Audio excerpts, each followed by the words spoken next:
Olá, sou Alexander Lusinski e hoje vou estar gravando o vídeo 11 de 30, conforme o desafio no vídeo 1. E vamos fazer uma reflexão sobre crenças e viés cognitivo. Esse é um tema muito importante porque eu falo muito na nossa capacidade de tomar melhores decisões. E eu falo em vários contextos uma frase que é muito conhecida, que as decisões de hoje definem o meu futuro amanhã. Então, se eu faço decisões erradas hoje, meu futuro vai ser pior. Se eu faço decisões acertadas, meu futuro vai ser melhor.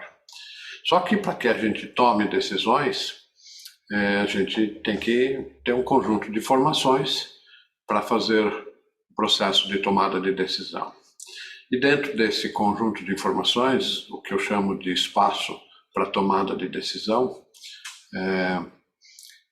nós recebemos informações de vários aspectos.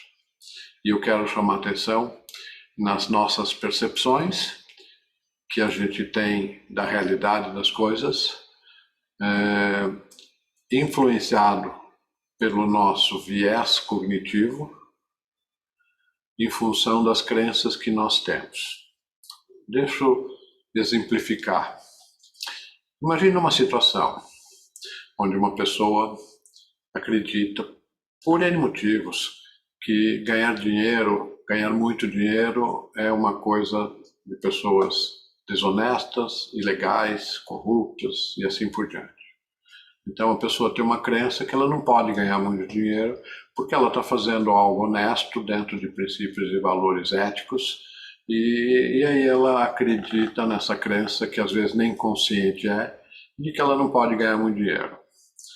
Quando ela se depara com realidades da vida, onde vai estar se encontrando com pessoas, com situações, ela olha com esse viés.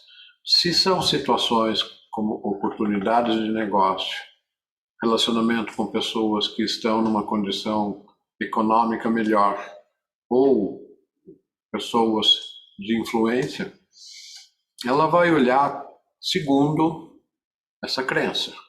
Ela vai procurar evidências nos atos, nas relações dessas pessoas e dessas situações que possam reforçar a crença dela de que as pessoas são desonestas, de que as pessoas que têm grana não prestam e assim por diante. E elas acabam criando uma visão distorcida. Esse viés de percepção, esse viés cognitivo, ele acontece porque lá no fundo nós temos uma crença que modula tudo que a gente olha, vê e interpreta. Se a gente interpreta qualquer movimento não como ele é, não com a intenção que ele foi feito, mas segundo a nossa crença de que aquele movimento, no meu entender, é um ato falho, é uma ação que reforça a evidência de que a pessoa é de má fé e assim por diante, a gente vai tomar decisões bastante complicadas. Primeiro, a gente vai interpretar erroneamente o ato de uma pessoa. Ou seja, eu não estou sendo fidedigno com aquilo que eu estou percebendo. E mais, eu não estou sendo fidedigno com aquilo que está sendo feito. Já existe uma dificuldade a gente perceber entre aparência e intenção. Quantas vezes uma pessoa com boa intenção faz algum ato que aparentemente não reflete aquela intenção e é mal interpretado pelos outros. Então, já na fonte da informação, já existe uma dificuldade muito grande de transmitir aquilo que é a nossa intenção. Imagina que, além disso, nós botamos um outro filtro que filtra aquilo que ele percebe. Então, o filtro já acontece modificando a percepção da realidade. Além disso, dentro do que foi filtrado, a gente interpreta segundo uma crença de que pessoas assim, que fazem isso, são assim. E aí você perde oportunidades, você rompe relacionamentos, você cria situações de conflitos, você cria situações que te levam a uma situação que pode ser de não se desenvolver nem profissionalmente nem empresarialmente. Eu queria dar um outro exemplo. Exemplos que a gente percebe na vida real. Se eu tenho alguma crença, se eu sou crente em Deus, tenho uma religião, vamos dar como exemplo, digamos que eu sou cristão, acredito em Deus, acredito em Jesus Cristo, e eu vou interagir com uma pessoa que, na sua fala, vai usar vai usar frases chavão, né? Frases populares, que fazem com que eu perceba aquilo que está sendo dito segundo a minha crença, e dessa forma eu vou atribuir à pessoa um valor, em termos de justiça, em termos de fidedigno, a pessoa está falando correto, em termos de que o que ela está afirmando é e não que poderia ser. E aí eu vou numa negociação, e aí a dinâmica da negociação demora, e a pessoa fala, tudo no tempo de Deus. Eu olho e reajo, sim, tudo no tempo de Deus. Está de acordo com a minha crença. Mas eu não percebo que a dinâmica do porquê está atrasando, que tem motivos que não são lícitos. Ou é manipulação, ou a pessoa vive um auto-engano. O que é o auto-engano? É quando a pessoa percebe a realidade e toma decisões para si e constrói a visão da realidade segundo aquela percepção enganosa que ela tem, e ela acredita naquilo e ela acaba reforçando e divulgando aquilo. Ou má fé. A pessoa sabe que não é aquilo, mas ela usa dessa argumentação porque ela pode perceber que você é sensível a esse tipo de abordagem.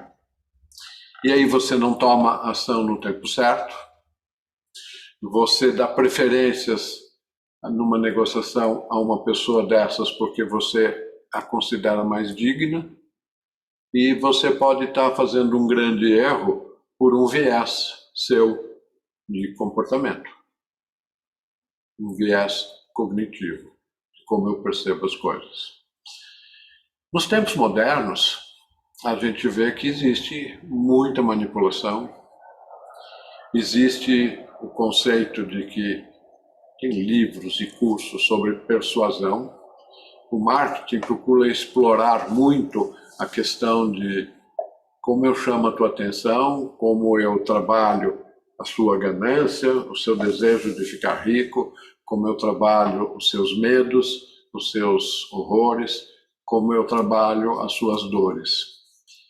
Quando eu vou nessa dinâmica de identificar esses aspectos em você e uso essas técnicas que estão aí, a internet está cheia delas, eu posso ter boas intenções ou posso ter má intenção. Eu posso estar colocando questões que são reais em relação à minha dor, ou à minha ganância, ou ao meu medo, mas eu posso nessa hora estar prometendo coisas que são impossíveis, que não vão ser entregues, que não, a transformação que eu estou anunciando não vai acontecer. Aí a gente entra numa situação de, será que eu estou sendo íntegro? Será que eu estou colocando aquilo que eu consigo fazer? Será que eu estou falando para a pessoa algo que é só para influenciá-la, para, por exemplo, comprar um curso, uma mentoria, um e-book ou qualquer outro produto, e eu, na verdade, não vou entregar para ela aquilo que ela precisa? Esse é um terreno delicado, porque aonde é o limite de se considerar íntegro ou não íntegro? Aonde é o limite da gente ser conservador naquilo que a gente propõe versus naquilo de ser ousado naquilo que a gente propõe? Onde está o limite onde eu, no meu modo de ser, tenho um viés cognitivo e percebo as coisas não como elas são, mas como elas gostariam, como eu gostaria que elas fossem segundo as minhas crenças. E como é, quando eu interajo com a pessoa, a questão do viés cognitivo dela. Percebam que tem muitas variáveis envolvidas na comunicação entre duas pessoas. E a comunicação não precisa ser falada. Podem ser atos, podem ser gestos, podem ser expressões, podem ser sinais, quaisquer do comportamento humano.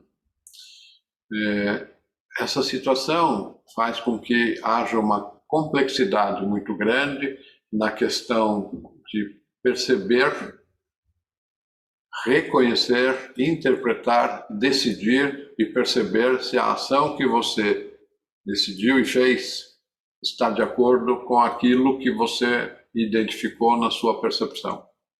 E fazer os ajustes de rota o tempo todo.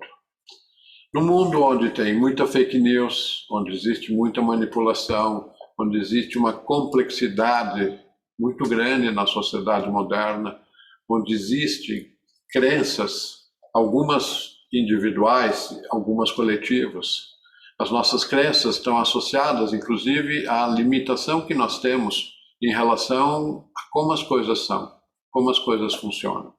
A ignorância cria uma crença muito mais limitante do que o conhecimento de como aquilo funciona e a gente, de repente, interpretar errado. Então, veja povos primitivos que interpretavam sinais muito simples, como deuses. Eu uso uma brincadeira que eu falei muitos anos na mentoria em vários grupos, né? Imagine você indo com um antropólogo numa ilha distante, interagindo com uma tribo que não tem contato com a civilização.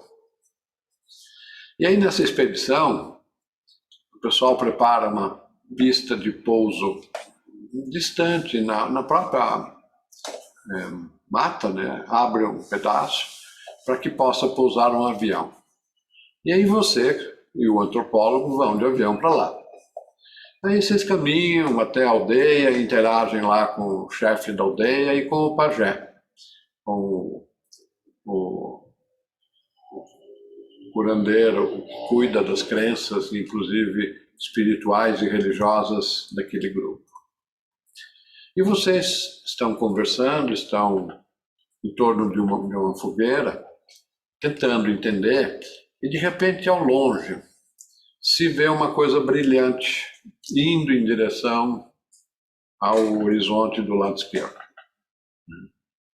Você olha para aquilo, o chefe olha para aquilo, mas o pajé entretido não olha.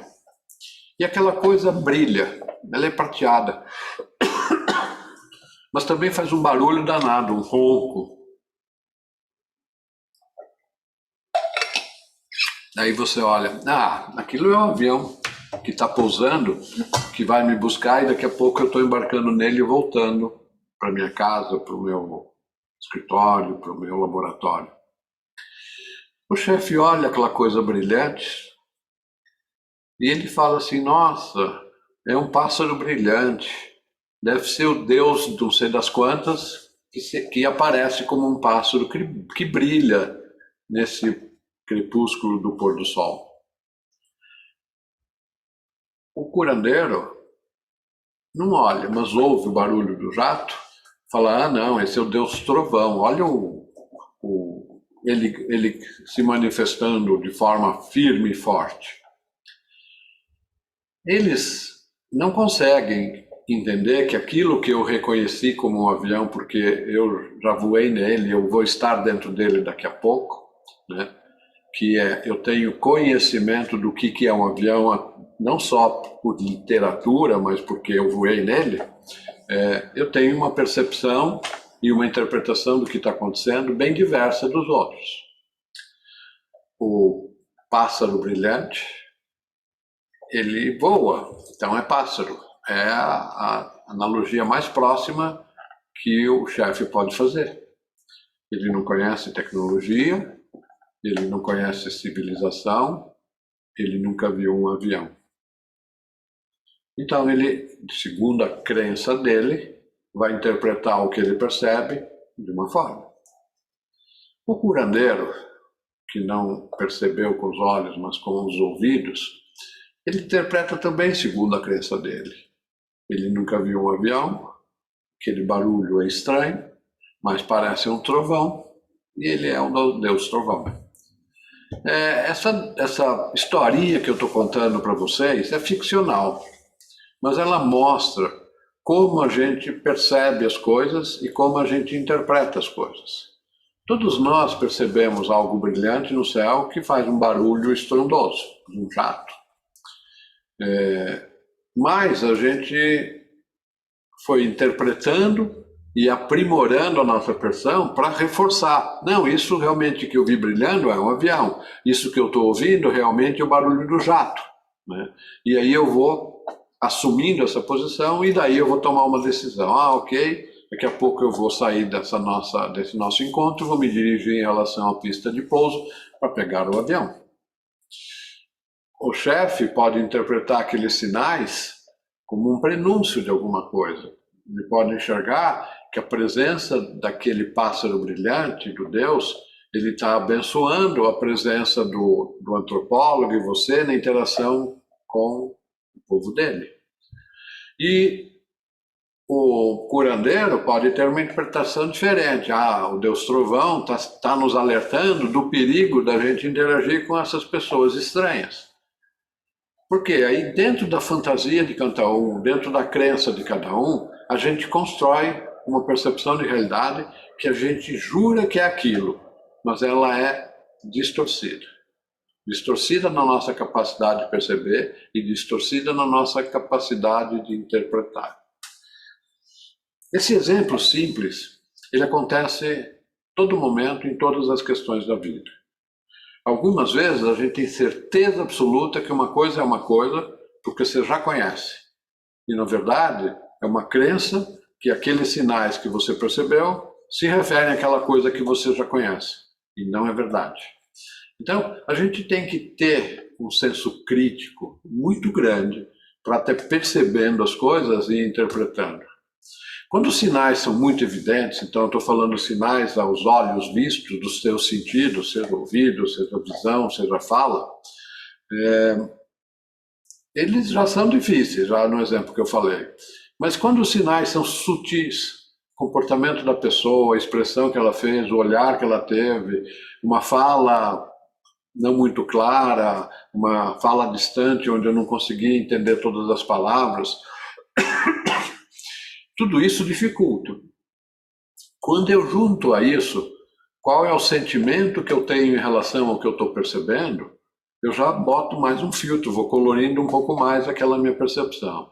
Quando eu racionalizo, eu boto mais uma variável, ou seja, quanto eu conheço sobre aquele assunto, sobre aquilo que eu estou percebendo, para poder afirmar que a racionalização do que eu estou percebendo é aquilo que eu estou dizendo. Quando eu coloco a intuição, aí a coisa fica mais complicada, porque a intuição é muito sutil, a intuição aparece dentro de uma forma de linguagem simbólica, ela não é alguma coisa falando no teu ouvido, ela não é uma visão evidente, ela não é uma racionalização de um pensamento, de uma percepção, ela é mais sutil e, portanto, mais susceptível a nossos erros. Quanto mais óbvio, menos a gente tem chance de errar. Quanto mais sutil, a chance de errar é maior. Então, percebam o exercício que a gente tem que fazer para depurar as nossas conclusões, ou seja, a percepção e a interpretação daquilo que a gente percebe. E perceba que a gente tem que verificar com muita cautela se, segundo aquelas informações e a decisão que eu tomei, corresponde ao resultado que eu estou esperando. Eu posso não atingir o resultado esperado porque eu implementei mal a minha decisão, ou eu posso não atingir o resultado esperado porque eu diagnostiquei mal a situação. Aquilo que eu entendi que era, não é. Quando eu pego situações do cotidiano, como eu explicitei para vocês, seja na visão de que eu tenho uma crença limitante, onde eu interpreto as pessoas segundo um viés. Eu dei o exemplo de uma pessoa que, de repente, acha que não pode ganhar dinheiro. Mas todas as outras crenças, de diversos tipos, crenças raciais, crenças de sexo, crenças de cultura, comportamentos coletivos que fazem com que a gente interprete as coisas da mesma forma, né? As nossas preferências pessoais versus o comportamento comum, né? Tudo isso interfere no nosso processo de perceber e interpretar. Se a gente sabe que as coisas são assim, e a gente tem que tomar decisões, não são decisões simples, o erro tem um impacto pequeno. Quando são decisões complexas e de longo alcance, tipicamente decisões estratégicas, o erro pode ser fatal. Quando a gente está em situações de risco, a gente pode ver um movimento na floresta e achar que tem um leão lá e sair correndo porque senão ele vai me matar. Perfeito. É uma situação extremamente importante, operacional, de alto risco. Se for, melhor ter saído correndo. Se não for, errei. Mas não fazer nada pode te expor à situação de que realmente era um leão e assim por diante. Quando a gente vive as questões dentro do mundo moderno, as questões não são tão óbvias, porque situações que envolvem grana, que envolvem dinheiro, que envolvem contratos, que envolvem oportunidades de negócio, que envolvem propostas, elas são menos tangíveis do que um leão na tua frente. Quando você vai para uma situação onde o que você percebe dispara medo em você, porque você percebe como uma agressão, você normalmente vai fazer a sua reação mais básica, ou seja, o seu corpo, o seu sistema límbico, até como os próprios neurocientistas já estudaram isso, vai fazer uma reação de atacar ou fugir. É uma reação bem visceral, bem do corpo, né? Só que a gente pode ter essa mesma reação, como a gente acha que o leão vai nos atacar, numa relação contratual, onde a atitude de uma pessoa pode ser vista como uma agressão, onde você se sente ameaçado por causa de alguma questão financeira, moral, ética, ou sei lá, lucro, ou qualquer coisa. Você vai reagir, atacar ou fugir. E aí você vai para uma postura de atacar, você dispara uma reação no outro, que também pode ser de atacar e fugir, e pode gerar um conflito, e aí pode gerar uma contenda e não resolver. E aí a gente tem que perceber quando é quando. Ficar filosofando, esperando a intuição quando o leão aparece, começa a correr, né? Ficar imaginando que todas as relações do mundo moderno são agressão e eu tenho que atacar ou fugir, é perder muitas oportunidades. É perceber que você, em vez de olhar os fatos do que se apresenta como uma oportunidade, você olha como um problema. E quando você olha como um problema, você tende a ter comportamentos infantilizados, ir para comportamento regredido e achar que é atacar ou fugir. E aí depende do teu temperamento, da tua experiência. Você é uma pessoa que ataca o tempo todo quando não precisaria, ou foge e se esconde o tempo todo quando não precisaria. Permitir que você esteja centrado, faça a avaliação correta, considerando todos os aspectos físicos, sentimentos, racionalidade, intuição. Você estando centrado, em equilíbrio, para fazer uma avaliação adequada, permite que você aproveite oportunidades, construa relações, estabeleça bons negócios e faça com que você tenha uma empresa de sucesso. Esse é o desafio no processo que eu tenho feito com muitos mentorados. Quando a gente vive no mundo digital, a gente tem que tomar muito cuidado com certos vieses, porque numa interação presencial, a gente tem um monte de percepções. Quando a gente interage por uma mídia de mensagem de texto, quando a mensagem gravada, ainda você tem o tom da voz, a entonação, a forma, a velocidade que fala, é um pouco mais completa. Quando é só o texto, você não sabe qual é a condição de humor da pessoa que redigiu o texto. A pessoa que redigiu o texto poderia estar irada, poderia estar manipulando, poderia estar fazendo um monte de coisas que você não percebe tão facilmente. Quando a interação é com vídeo, como eu estou fazendo com vocês agora, vocês vão perceber muito mais coisas. Meu tom de voz, minha expressão, meu jeito de se colocar, né? A posição dos meus olhos, como eu reajo àquilo que eu comento. E isso dá uma visão mais completa para vocês. Mas mesmo assim, ela é limitada. Porque a não presença diminui o nosso canal de comunicação. Imagina que a gente estivesse numa realidade aumentada, onde aqui na tela eu tinha outros sensores e que eu estou interagindo com você e de repente um sensor percebe que uma reação minha indica que eu estou mentindo. E aí na realidade aumentada aparece aqui, ó, a pessoa está mentindo. Ou em outro instante aparece a pessoa está sendo sincera. Opa, ou a pessoa está com a intenção de te enganar. Opa, a pessoa está perdida, ela não está entendendo o que está acontecendo. Opa, a pessoa não está bem, ela está interpretando as coisas de uma forma negativa. Opa, a pessoa é má, ela está manipulando porque ela quer te fazer mal.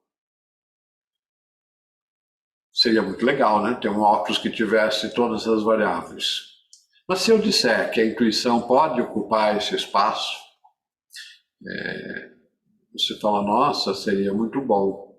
Isso pode ser assim. Só que para isso precisa treinar, desenvolver, aprender. Então, algumas variáveis importantes. A gente tem que ser aprendível, disposto a aprender coisas novas. A gente tem que ser flexível, de interpretar e entender as coisas novas. A gente tem que aceitar e experimentar e vivenciar e se propor a essas coisas. E, portanto, a gente tem que ser treinável. E treinável requer que a gente entenda que o nosso corpo, o nosso ser e o nosso ambiente é um laboratório onde a gente treina e aprende e desenvolve habilidades. Então, a gente tem que ser treinável. E tudo isso é possível, e hoje essas questões evoluíram muito, e hoje a gente pode perceber muitas coisas que facilitam a nossa jornada como empreendedor digital a caminho da empresa de sucesso. Lógico que tudo que eu estou falando serve em outros contextos, não só para o empreendedorismo, não só para o empreendedorismo digital, não só para o caminho de empresariar, não só dentro da empresa, não só para o executivo que está empresariando ou empreendendo apenas. Reflitam sobre tudo isso, porque isso pode ser a diferença entre o sucesso e fracasso para vocês. Estou compartilhando isso com vocês na melhor das intenções, porque eu quero ajudar com a minha experiência, com a vivência de tudo isso e com a prática e o estudo dessas questões ao longo de muitos anos.